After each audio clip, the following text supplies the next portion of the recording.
Assalamualaikum warahmatullahi wabarakatuh. Saya Muhammad Dwi Tobi dengan NIM 2021221041 dari Fakultas Ekonomi dan Bisnis semester 6. Di video kali ini akan membahas Big Life Choice Personal Decision Management atau yang disebut dengan proses pengambilan keputusan penting dalam kehidupan sebagai syarat untuk memenuhi tugas UAS teori pengambilan keputusan. Yang pertama, saya akan membahas tentang identifikasi masalah pribadi saya. Setiap kehidupan, seseorang pasti mengalami momen-momen penting dalam hidupnya ketika harus menghadapi pilihan-pilihan keputusan yang signifikan.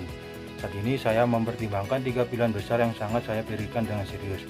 Yang pertama, membeli rumah. Yang kedua, mengubah gaya hidup yang lebih sehat. Yang ketiga, mengembangkan bisnis usaha saya yaitu dropship. Di antara ketiga pilihan yang ada, saya memutuskan untuk lebih mendalami opsi terakhir, yaitu mengembangkan bisnis usaha dropship.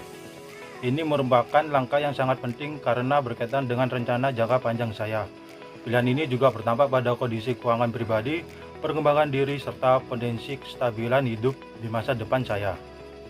Saya memiliki ketertarikan dalam bidang bisnis usaha, terutama setelah beberapa kali terlibat dalam usaha kecil selama masa lulusan SMP. Namun saya juga menyadari bahwa dunia bisnis dropship penuh dengan tantangan dan banyak orang yang gagal karena terburu-buru memulai tanpa cukup pengalaman. Yang selanjutnya adalah analisis opsi dan konsekuensi. Untuk mengambil keputusan secara rasional dan terencana, saya menggunakan pendekatan analisis rasional decision making model, yang dimana skor yang saya berikan pada keputusan membeli rumah pertama dengan tingkat skor 3, mengubah gaya hidup 2, dan mengembangkan bisnis usaha dropship 5. Dalam mengembangkan bisnis dropship, saya mempertimbangkan beberapa alternatif. Yang pertama dengan diversifikasi produk dengan cara menambah kategori barang yang sedang tren atau produk baru launching dari suatu brand.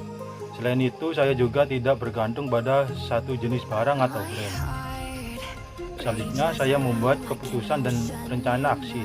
Setelah mempertimbangkan berbagai opsi dan menggunakan pendekatan rasional decision making, saya memutuskan untuk mengembangkan usaha dropship, yang dimana saya merasa keputusan ini adalah yang paling realistis dan sejalan dengan kondisi saya saat ini.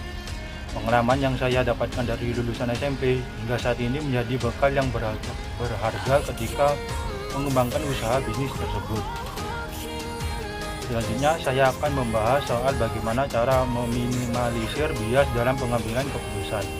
Dalam meminimalisir bias ada beberapa cara. Yang pertama, saya selalu memulai dengan menganalisis data penjualan produk dan tren pasar menggunakan alat seperti dashboard e-commerce, media sosial, dan media digital lainnya.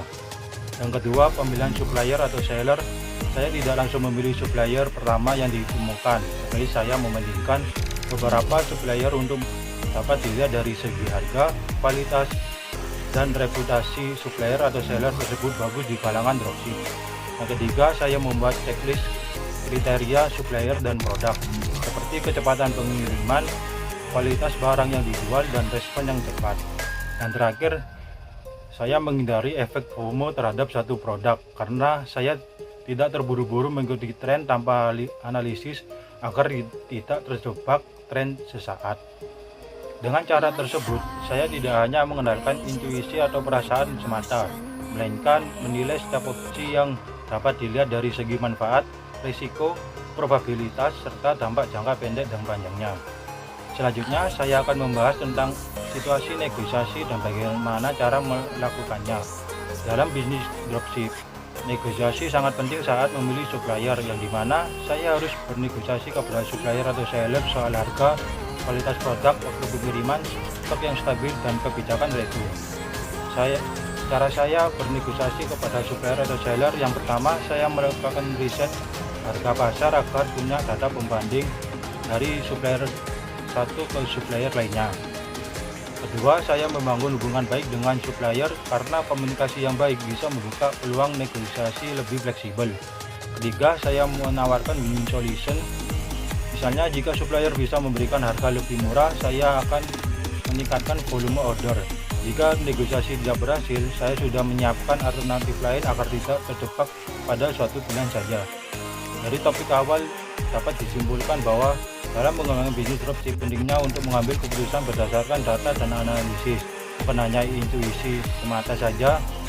Meminimalisir bias dan melakukan negosiasi yang efektif dengan supplier atau vendor promosi adalah kunci agar bisnis bisa berkembang dan bertahan di tengah persaingan. Sekian, terima kasih.